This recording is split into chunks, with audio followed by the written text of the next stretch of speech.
What is up, guys, and welcome back to another video with F1 Maestro.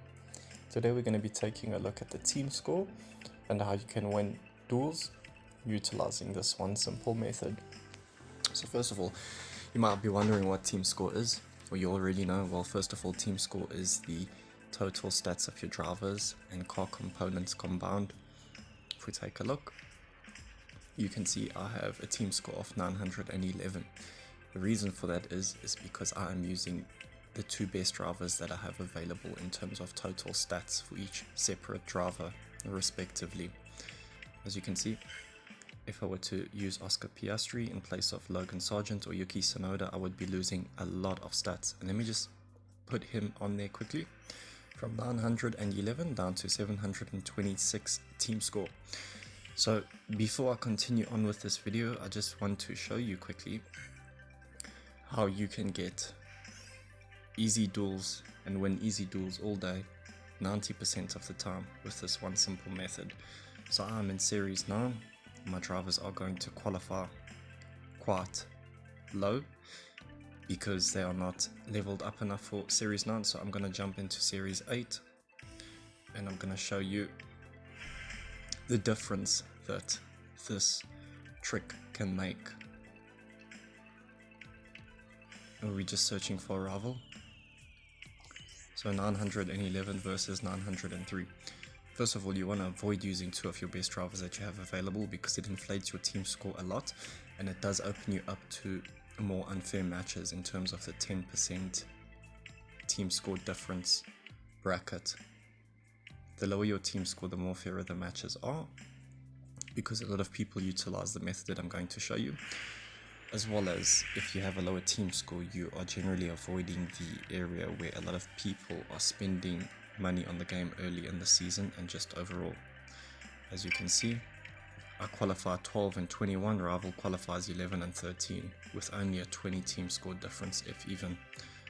Alright, I'm just going to start the race and then I'm going to forfeit. And this is why you want to avoid using two of the best drivers that you have available. You're going to get horrible matchmaking like this all day and you're going to be grinding races and getting nowhere very slowly. Alright, so let's jump into the video and show you what you actually need to be doing. The rival actually had less team score than us, and as you can see, they out-qualified us by a lot of positions. That was a lost race already, and this is what you need to be doing to avoid matchmaking like that. Horrible matchmaking from the system. You're going to be coming here and you're going to be choosing from 911 all the way down to 781. With this system, you're going to be utilizing the best driver that you have available in terms of their total overall stat difference. That is how you determine the best driver that you have available, the one with the highest stats across all 5 stats. You're going to be coming and you're going to be choosing your worst driver that you have available. The reason for this is that because your worst driver is going to bring down your team score by a whole lot. Okay, and as you can see, our team score is 781 versus 911. If I just go and throw Yuki Tsunoda back on quickly, from 781 our team score inflates up to 957, and as you saw quickly a moment ago, you don't want to be doing this. So I'm just going to throw Nick de Vries, a series 1 level 1 rare, back on as my second driver. And with this method, your team score is not overly inflated and it's easy to win duels all day. So you can see we have a team score of 777 as opposed to 957. I'm going to be pushing with my best driver, which is Logan Sargent, and he's going to out-qualify the rival by a whole lot of positions. Okay, this works a lot more effectively down in the lower series. My Logan Sargent is actually quite poor at this point in series 9 compared to, say, a level 5 series 9 rare respectively. And let's just take a look at the qualifying results. I should be out qualifying the rival unless they're utilizing the same method. Also, you want to avoid using a higher series driver that is only just a few stats better than your second best driver. And there you go. As you can see, I qualify 8 and 24. Now with this method, I'm going to be pushing with Logan Sargent. I've already got a 10-point lead on the rival, if not a bit more, which I'll show you now quickly in the team score after starting the race. I'm not going to actually do this race, I just wanted to show you for the video.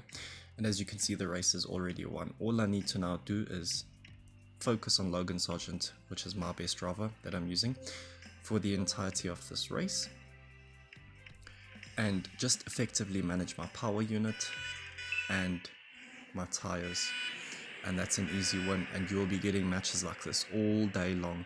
You're gonna win 90% of them as long as you're utilizing this system. And guys, as you can see, from qualifying P20 all the way down to P11, alright, our Nick de Vries is going to fall back quite a bit, but already from P11 all the way down to P5, P4, and it's very easy to win races like this. So what's going to happen is that my Logan Sargent is so much better than the rivals Valtteri Bottas, meaning, as you can see, I'm pulling off so much more faster.